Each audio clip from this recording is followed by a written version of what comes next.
Hello student, एक बार फिर से आपका स्वागत है आपके अपने स्मार्ट स्टडी क्लासेस पर। हाँ, तो हमारी इंटरमीडिएट की इंग्लिश की क्लास चल रही थी और जिसमें चला था हमारा most important central ideas for 2021, यानी कि सन 2021 में जो सेंट्रल आइडिया आने वाले हैं उनको हम करा रहे हैं। अब तक हम आपको एक सेंट्रल आइडिया करा चुके हैं, यानी टोटल हमने जो आपको बताए केवल 5 सेंट्रल आइडिया बताए, केवल आपको 5 पोएम के सेंट्रल आइडिया करने हैं। इसके अतिरिक्त आपको कुछ भी नहीं करना है। और देखो, उस वीडियो में मैंने आपको एक चीज़ और बताई थी कि हमारे उसमें 2 हिंदी पोइट हैं, यानी कि 2 इंडिया के पोइट हैं जो अपनी इंडिया के हैं, तो उनमें से हर ईयर एक जरूर आता है। इसीलिए आपको वो दोनों बहुत ही अच्छी तरह से तैयार करने हैं, क्योंकि पिछली बार आपका माई हेवन आया था, तो हो सकता है इस बार the song of the free आ जाए। इस तरह से आपको वो दोनों ही जो पोएम हैं वो बहुत ही अच्छी तरह से याद करनी है, क्योंकि एक इंडिया का पोइट जरूर आता है। इसलिए आपको एक पोएम यानी कि उसकी दोनों पोएम अच्छी तरह से याद करनी है, ठीक है। तो आज हम डिस्कस करेंगे इसका दूसरा पार्ट, यानी कि जो आपके मोस्ट इंपोर्टेंट सेंट्रल आइडियाज हैं। आज उसमें हम दूसरा आपका सेंट्रल आइडिया डिस्कस करेंगे, यानी कि ऑन हिज ब्लाइंडनेस, जिसे जॉन मिल्टन ने लिखा है। बहुत ही अच्छी पोएम है और अक्सर इसका सेंट्रल आइडिया आ जाता है, इसलिए हमने इसको चूज़ किया है सन 2021 के लिए। वैसे इसका ज़्यादातर जो आता है वो उसका एक्सप्लेनेशन आता है और वो हिज स्टेट वाला आता है, ठीक है। इसलिए आपको ये भी याद रखना है, अगर आपको ये याद नहीं होता है और यदि आपको इसका एक्सप्लेनेशन याद है, तो देखो हमने आपको वो भी बता दिया है कि वो आप कैसे बना के सेंट्रल आइडिया कर सकते हैं।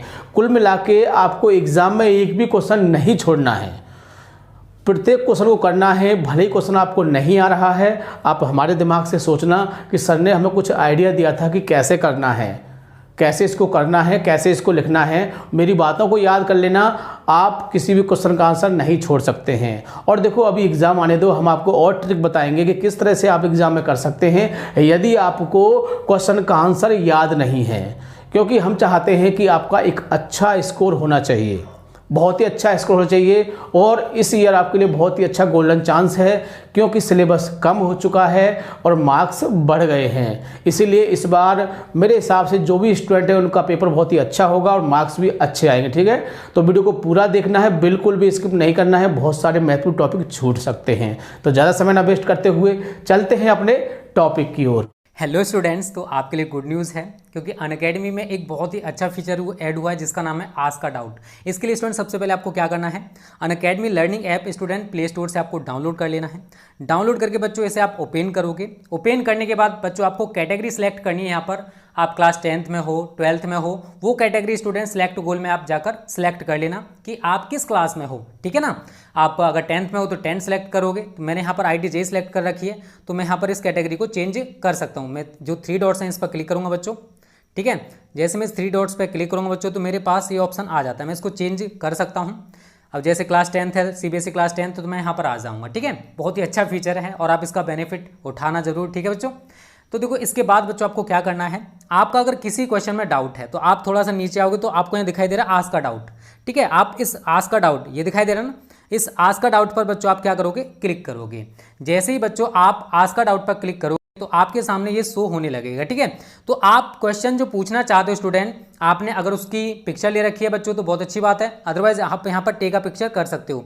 तो मैंने गैलरी में ले रखी है इमेज, तो मैं यहाँ चूज फ्रॉम गैलरी करूँगा, ठीक है बच्चों। सारी चीज़ें समझ लो कैसे आप क्वेश्चन को पूछ सकते हो अनअकैडमी पर, वो भी फ्री ऑफ कॉस्ट। और एक चीज़ बच्चों याद रखना, जब भी आप एनरोल करो यहाँ पर, ठीक है ना, तो आपको तो यहाँ पर जब भी आप कोई भी यहाँ पर क्लास देखोगे या फिर आप यहाँ पर आस्क का डाउट पूछोगे तो आपसे एक कोड मांगेगा। उस कोड में बच्चों आप सभी को क्या डालना जानते हो, स्मार्ट स्टडी। क्या डालना है बच्चों, स्मार्ट स्टडी। तभी बच्चों आप कोई भी क्वेश्चन पूछ पाओगे, अदरवाइज आप क्वेश्चन नहीं पूछ पाओगे। इस समझ लीजिए प्रोसेस क्या है, ठीक है। यहाँ पर मैं क्वेश्चन को यहाँ पर सेंड कर रहा हूँ,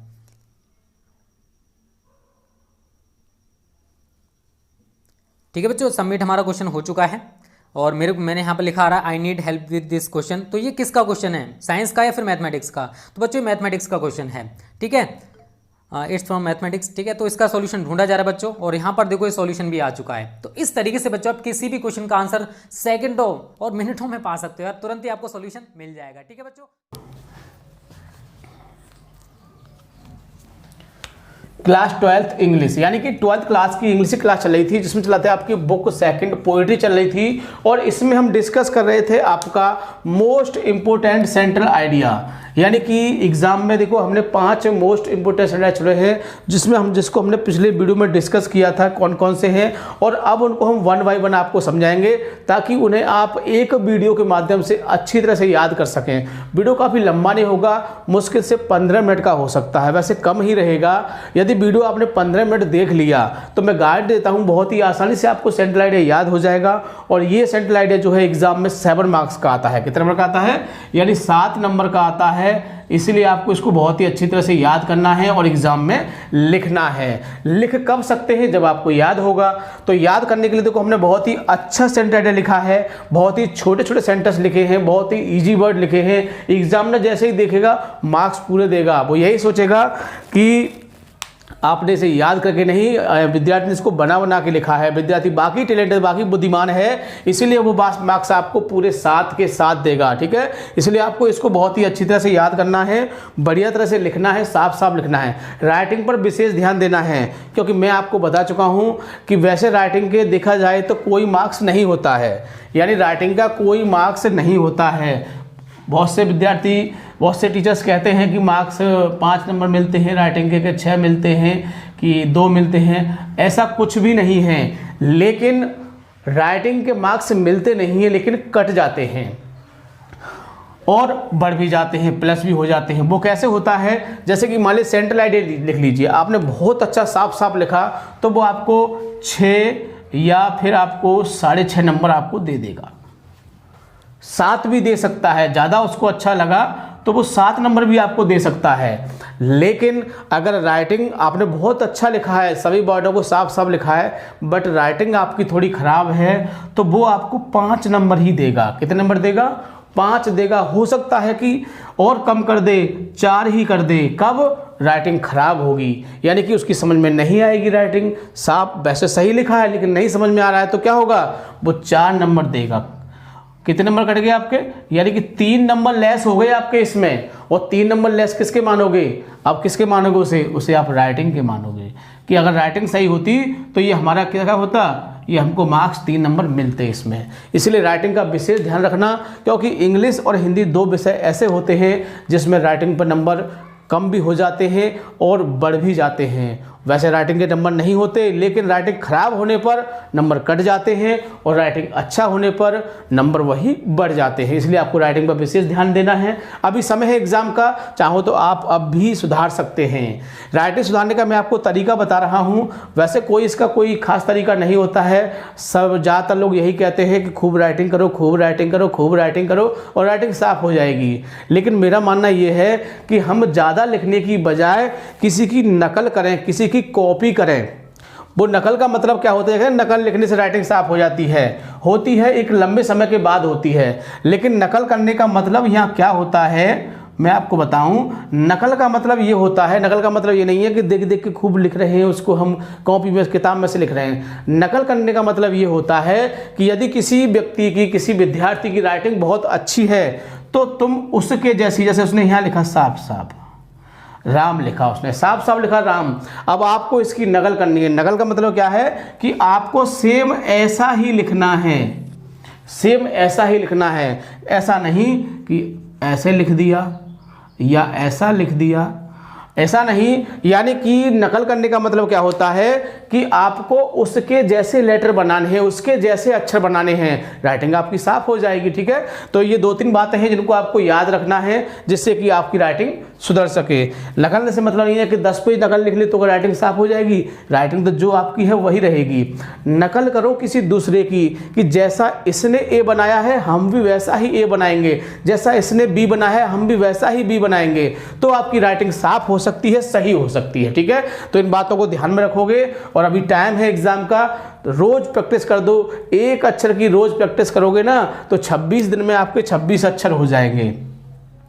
अरे 26 अक्षर होते हैं अंग्रेजी में, आपने आज ए की प्रैक्टिस करी कि ए को हम ऐसा बनाएंगे, यानी कैसा बनाएंगे, जैसे दिनेश की तरह बनाएंगे या राहुल की तरह बनाएंगे या मुकेश की तरह बनाएंगे। यूट्यूब पर सर्च करना, राइटिंग अच्छी अच्छी बहुत लिख के आ जाएंगी, तो आप उसमें कहना कि हम इसके जैसी राइटिंग बनाएंगे, इसके जैसा ए बनाएंगे, इसके जैसा बी बनाएंगे। इस तरह से आपकी राइटिंग बहुत बढ़िया हो जाएगी। और आप लिखते रहें, 10 पेज लिखो, 20 पेज, 100 पेज लिखो, नहीं होनी है राइटिंग साहब। किससे होगी? ए की प्रैक्टिस करोगे, 2 दिन में, 1 दिन में 2 कर लो, बी कर लो, सी कर लो, 3 कर लो। इसी तरह से डे बाई डे बांट लीजिए और बहुत ही अच्छी तरह से इनकी प्रैक्टिस करिए, क्योंकि ये अक्षर आपकी उंगलियों की पकड़ में आ जाएंगे। किस में आ जाएंगे? उंगलियों की पकड़ में आ जाएंगे। तो बहुत ही अच्छी तरह से आप इसको समझ सकते हैं। ठीक है, तो चलो शुरू करते हैं। Right the central idea of the poem on his blindness, यानी कि ऑन हिज ब्लाइंडनेस का आपको क्या लिखना है? सेंट्रल आइडिया लिखना है। तो कितने मार्क्स आएगा? 7 मार्क्स का आएगा। तो शुरू करते हैं। The central idea of the poem, यानी कविता का जो सार है, ऑन हिज ब्लाइंडनेस। किसका? ऑन हिज ब्लाइंडनेस, यानी कि उसके अंधे होने पर। तो पोएट है इसके जॉन मिल्टन। किसने लिखा है इसको? जॉन मिल्टन ने लिखा है। तो देख लेते हैं इसको। इन दिस पोएम, यानी कि इस कविता में, कौन सी कविता में? इस कविता में। किस कविता में? ऑन हिज ब्लाइंडनेस, यानी कि ऑन हिज ब्लाइंडनेस कविता में the poet is very sad, यानी कवि जो है बहुत ज्यादा दुखी है। कवि बहुत ज्यादा दुखी है। बिकॉज, क्योंकि he has lost his I site, क्योंकि उसकी आंखों की रोशनी खो चुकी है। आई मीन वह अंधा हो चुका है। He thinks that now means अब, यानी कि कवि कहता है कि अब उसकी आंखों की रोशनी खो चुकी है। ही थिंक्स, वह सोचता है, दैट नाउ मीन्स अब, he will not be able to use his poetic qualities in his service of God, यानी कवि कहता है कि वह अब भगवान की सेवा करने में असमर्थ है, यानी कि वह अब भगवान की सेवा नहीं कर सकता है क्योंकि उसकी आंखों की रोशनी खो चुकी है। बट लेकिन ही रियलाइज, वह महसूस करता है, वह यह मान लेता है, सून, जल्दी ही वह इस बात को मान लेता है, दैट कि God does not need man's work, यानी कि जो भगवान है उसके लिए मनुष्य के कार्यों की इच्छा नहीं है, और हिज गिफ्ट्स, और उसके उपहारों की, यानी कि भगवान को मनुष्य के उपहार और उसकी जो कार्य है उनकी आवश्यकता नहीं है। The sadness and suffering, sadness यानी कि दुख होना, सफरिंग यानी कष्ट, यानी कह सकते हैं दुख और कष्ट ऑफ द लाइफ, जीवन के जो दुख और कष्ट हैं, आर क्या हैं? Give to us by God to check our patience, यानी कि जीवन में जो कष्ट होते हैं, जो दुख होते हैं, जो परेशानी होती हैं, वो भगवान के द्वारा दिए जाते हैं। क्यों दिए जाते हैं? God to check our patience, यानी कि हमारे धैर्य को चेक करने के लिए, हमारा जो पेशेंस होता है, हमारा जो धैर्य होता है, उसको चेक करने के लिए भगवान हमको कष्ट देता है कि ये व्यक्ति कितना सहन कर सकता है, कितना इसको स्वीकार कर सकता है, कितना इसको जान सकता है। सो इसीलिए वी शुड हैव फेथ, इसीलिए हमें क्या होना चाहिए? फेथ, विश्वास होना चाहिए इन गॉड, किसमें? भगवान में। इसलिए हमको भगवान में विश्वास रखना चाहिए। बिकॉज, क्योंकि 1000 ऑफ एंगल्स, यानी कि हजारों देवदूत वर्क, कार्य करते हैं, ऑन हिज लैंड, किस पे? पृथ्वी पर, यानी उसके लिए हजारों देवदूत पृथ्वी पर कार्य करते हैं। एंड सी, किस पर? और समुद्र पर, यानी समुद्र और पृथ्वी पर उसके लिए हजारों देवदूत कार्य करते हैं। फॉर हिम, दस, इस प्रकार, द कंप्लीट वर्क, पूरा जो कार्य है, ऑफ हिम, उसका जो पूरा कार्य है, is the best service of God, क्या है? भगवान की सच्ची सेवा है, यानी उसका जो पूरा कार्य है वो क्या है? वो भगवान की सच्ची सेवा है। तो इस तरह से ये है आपका सेंट्रल आइडिया, इसको आपको बहुत ही अच्छी तरह से याद करना है ताकि आप इसे एग्जाम में लिख सकें। 7 मार्क्स का आता है। 7 मार्क्स बहुत होते हैं क्योंकि इसको लिखने में मेरे हिसाब से आपको 3 से 4 मिनट लगेंगी। अगर आपको अच्छी तरह से याद होगा तो 3 से 4 मिनट लगेगी, बहुत ही आसानी से आप इसको लिख दोगे। याद करने के लिए 2-3 बार वीडियो को देख लेना, मैं गाइड दूंगा, आपको बहुत ही आसानी से याद हो जाएगा। सबसे खास बात, वीडियो को लाइक या शेयर करना नहीं भूलना है ताकि और भी विद्यार्थी से समझ सकें और एग्जाम में अच्छा स्कोर कर सकें। ठीक है, थैंक यू। जय हिंद, जय भारत।